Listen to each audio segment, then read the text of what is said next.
30 नहीं, 200 भी नहीं, 1 cm भी नहीं, उससे भी और आगे, धीरे धीरे करके। तो फिर जिसके कारण जो रोग होता है, देखो कितना भागवत का सूत्र है, भागवत के प्रथम स्कंध में लिखा है, विषस्य विषम औषधम, विष की औषधि विष। जो रोग जिससे होता है वही उसकी औषधि है। इतना ही नहीं, चरक ने तो यहां तक कह दिया कि जो रोग जहां होता है उसकी औषधि भी वही जन्मती है। यहां तक चरक ने कहा है। क्योंकि तब लोग बहुत कम भ्रमण करते थे, जानते थे कि बहुत घूमना टहलना अच्छी बात नहीं है। अरे जन्म मिला है मनुष्य का, परमात्मा की कृपा से तो भले में करो, जहाँ हो वही करो। का दुनिया में बहुत दौड़ना है, दौड़ने का काम ये सब यतियों और परिव्राजकों का था। हाँ, यति लोग, परिव्राजक लोग दौड़ते थे, राजा लोग राज्य के विस्तार के लिए दौड़ते थे, प्रजा बहुत नहीं दौड़ती थी। खेती गृहस्थी अपनी करती थी, यहाँ तक कि नदियों का भी उल्लंघन नहीं जल्दी करती थी, प्रजा बहुत कम चलती फिरती थी। इसीलिए अपने यहाँ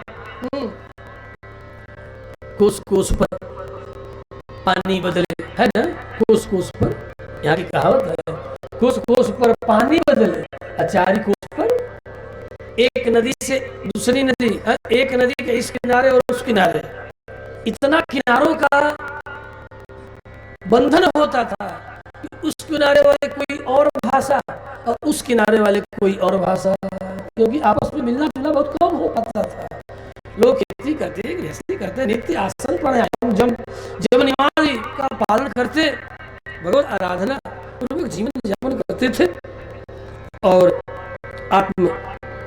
आत्मचिंतन करते रहते थे। अस्त बंधुओं, केवल पृथ्वी गाय त्रस्त होकर के गो रूप धारण करके धर्म हित प्रार्थना नहीं करती, भगवत तत्व के निकट नहीं जाती। ये सारे तत्व आक्रांत होते हैं, लेकिन चूंकि सृष्टि में सबसे अंतिम तत्व है पृथ्वी तत्व, पृथ्वी जल तेज वायु आकाश जो तत्व है, उसमें पृथ्वी सबसे अंत में उत्पन्न हुई है। इस आत्मन आकाश संभूत आकाशाद वायु वायुरग्नि रग्निरापः अभ्य पृथिव्यः अभ्य पृथिवी पृथिव्यः ओषधयः ओषधिभ्यो अन्नम् अन्नात् प्रजा प्रजापति प्रजायते। इस सृष्टि का क्रम एतस्माद्वा आत्मनः आकाशः संभूतः। उस परमात्मा ने संकल्प किया कि मैं एक से बहुत बनूं, तो सृष्टि आरंभ कर दिया। सब अगरजत सब भाड़म अकरो, छंदोगी कहता है, उसने गर्जना की, गर्जना किया। कितने बार गर्जा का, जितने बार गर्जा उतनी जोनियां उत्पन्न हो गई।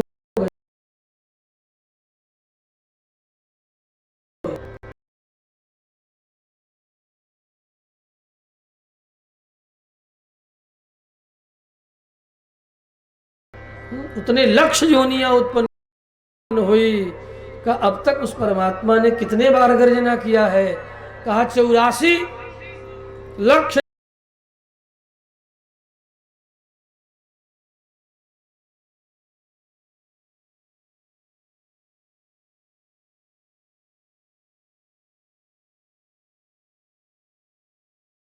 योनियां है। अतः उस परमात्मा ने 84 बार अब तक गर्जना कर दिया है। 84 बार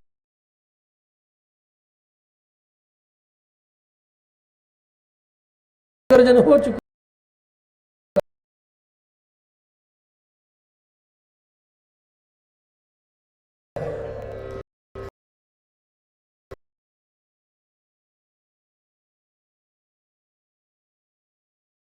और जिस रूप में वह गर्जन करता है, गर्जनात्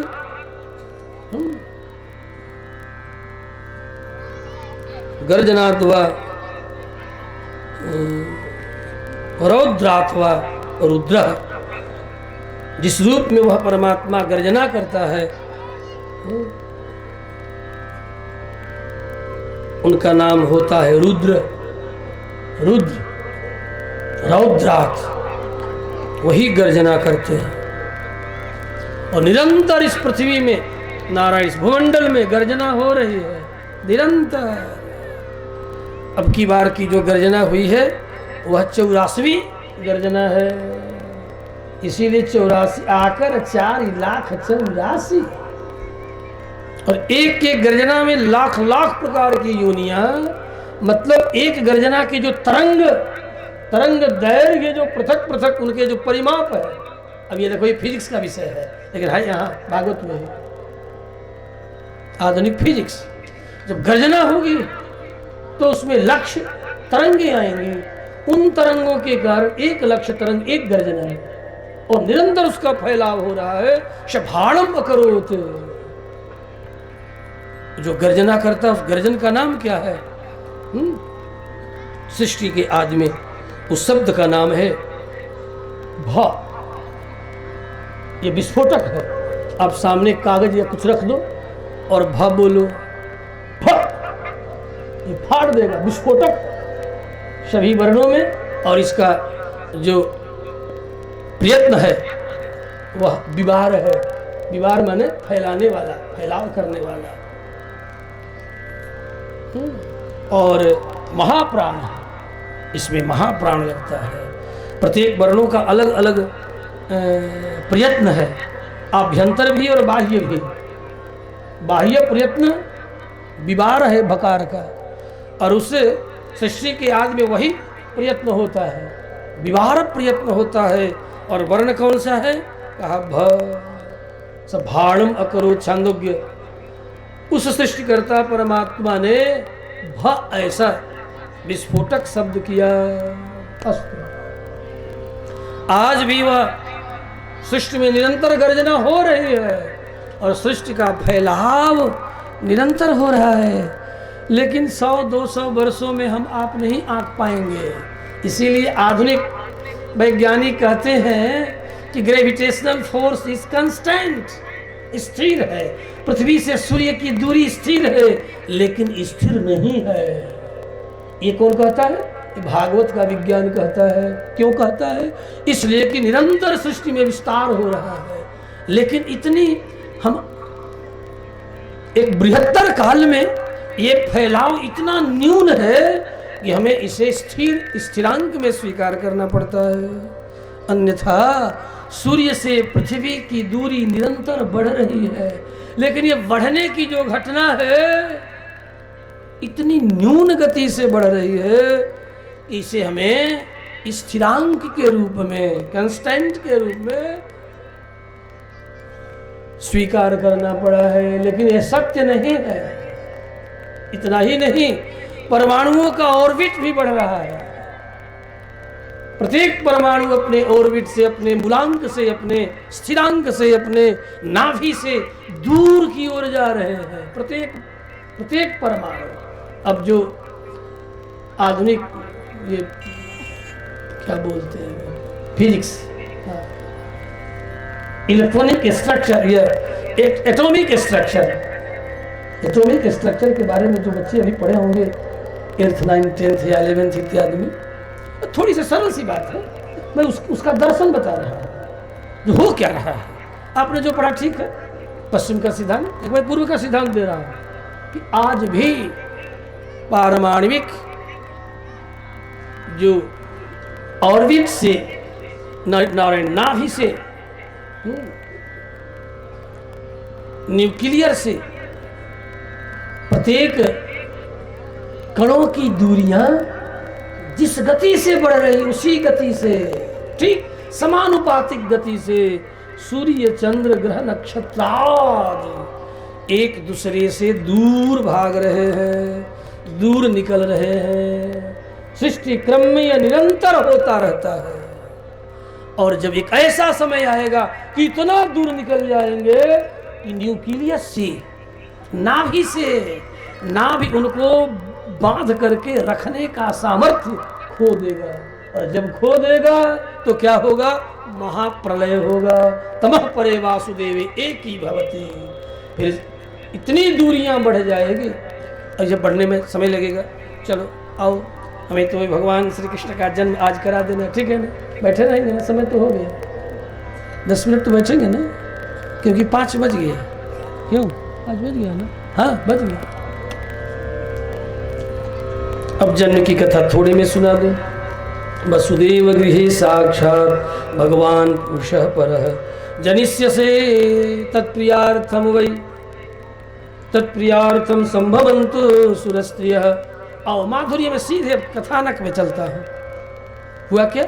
पृथ्वी जो दिव्य देवता है, हवा मिट्टी पानी की जो देवता है, पृथ्वी अग्नि इत्यादि देवताओं के पास कहा कि बड़ी दुर्दशा। इन अग्नि हवा आकाश इत्यादि के जो देवता हैं, इन लोगों ने भी कहा कि मेरी भी कम दुर्दशा नहीं है, हम भी दुर्दशा को प्राप्त हो चुके हैं वरुणादि। कहा जब हमारे जैसी आपकी भी दुर्दशा हो चुकी है तो कोई उपाय है क्या? वरुणादि देवताओं ने कहा उपाय तो है, लेकिन बड़ा श्रम साध्य है, कठिन है। क्या उपाय है?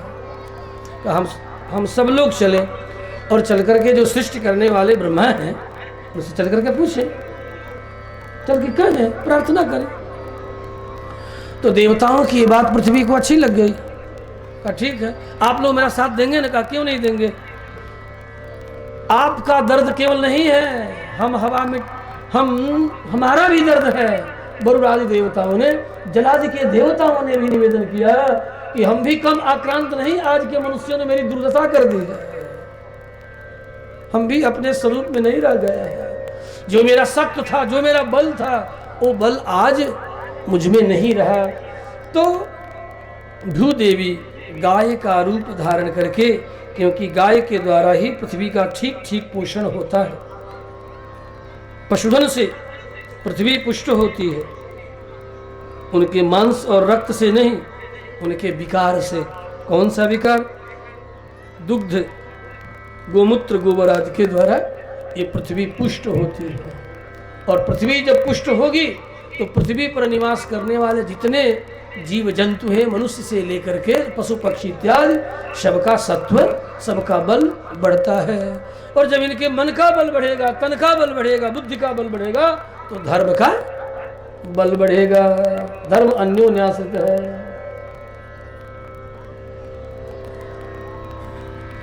धर्म का मतलब प्रत्येक पदार्थों का अपना नित्य धर्म है। जैसे हवा का धर्म क्या है? हवा का स्पर्श धर्म है। जल का धर्म क्या है? जल का शीत स्पर्शवत् त्यापः। जल में शीत नामक धर्म है, स्पर्श नामक धर्म है। आग में धर्म क्या है? रूप नामक धर्म है। आकाश में शब्द गुणकम आकाशम, शब्द नामक धर्म है। जब आकाश शुद्ध होगा तो जो कोई भी शब्द आपके कानों तक, कितना सूक्ष्म से सूक्ष्म शब्द, और आकाश यदि अशुद्ध हो जाएगा तो कोलाहल होता रहेगा, कुछ भी समझ में नहीं आएगा। इसका मतलब आकाश अशुद्ध है। आकाश में बहुत वाइब्रेट हो रहा है आकाश, और आकाश भी आज शुद्ध नहीं है, क्योंकि आकाश में इतना कोलाहल है, इतना कोलाहल है। आकाश भी दुखी है यार। श्री बालकृष्ण भगवान की देवताओं के पास गई। देवताओं ने कहा हम तो कुछ कर सकते नहीं, चलो ब्रह्मा के पास। ब्रह्मा के पास ब्रह्मा ने कहा देखो, हम तो सृष्टि के काम में इतने उलझे रहते हैं, बेचैन रहते हैं कि हमको ये सब बातें समझ में ज़्यादा नहीं आती। हाँ, एक हमारा माधुर्य में ज्येष्ठ पुत्र है, नाम है रुद्र। सृष्टि क्रम में ब्रह्मा के भ्रूमध्य से रुद्र का जन्म है, श्रीमद्भागवत। अतः मेरा ज्येष्ठ है, उसके यहाँ चले। सब आए, पूछा गया कैसे मिलेंगे? ये पृथ्वी साक्षात भगवान की पत्नी है, विष्णु पत्नी नमस्तुभ्यं, विवेक कहाँ मिलेंगे? भगवान रुद्र ने कहा हरि व्यापक सर्वत्र समान, प्रेम ते प्रकट हो ही मैं जाना। मैं जानता हूँ। देवताओं ने कहा ऐसा प्रेम हम लोगों के हृदय में नहीं है, आप ऐसा कोई उपाय बताइए कि प्रत्यक्ष पकड़ लें, उन्हें प्रत्यक्ष मिल जाएं। तो इसके लिए तो आपको क्षीर सागर जाना पड़ेगा, जहाँ भगवान श्री देवी भूदेवी के साथ क्षीर सागर में शेष सैया पर सैर करते रहते हैं।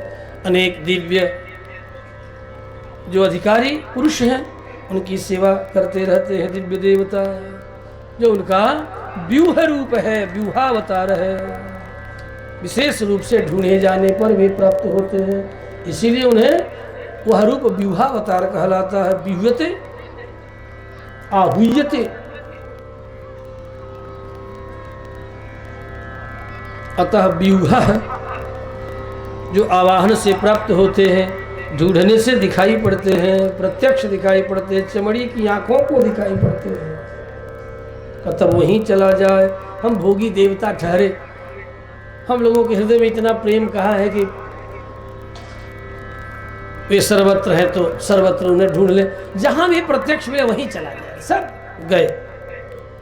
तत्र गत्वा जगन्नाथम देव देवम वृषाकपिम पुरुषम पुरुष सुक्तेन उपतस्थे समाहित। सबने प्रार्थना की, आकाशवाणी हुई। ये आकाशवाणी केवल ब्रह्मा श्रवण करते हैं, ये देवता अन्य नहीं सुन पाते हैं। ब्रह्मा ने कहा, सुनो, भगवान वसुदेव के तेज में प्रवेश करके देवकी के पेट से जन्म लेंगे। अये देवताओं, अपनी अपनी देवियों के साथ उनकी सेवा करने के लिए आप सब भी जन्म धारण करो।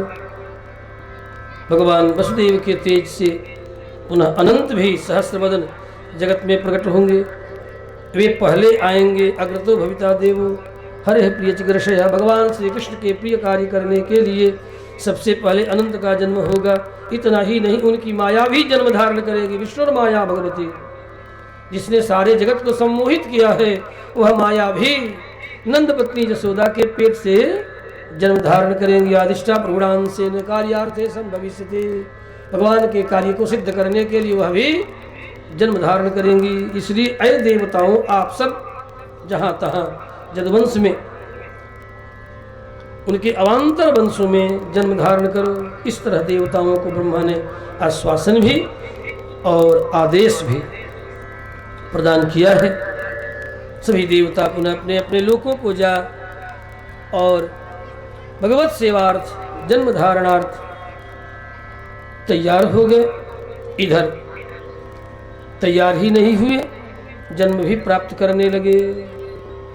अब हम उनके जन्म की बात न करेंगे, उन्हें प्रणाम करते हैं। इधर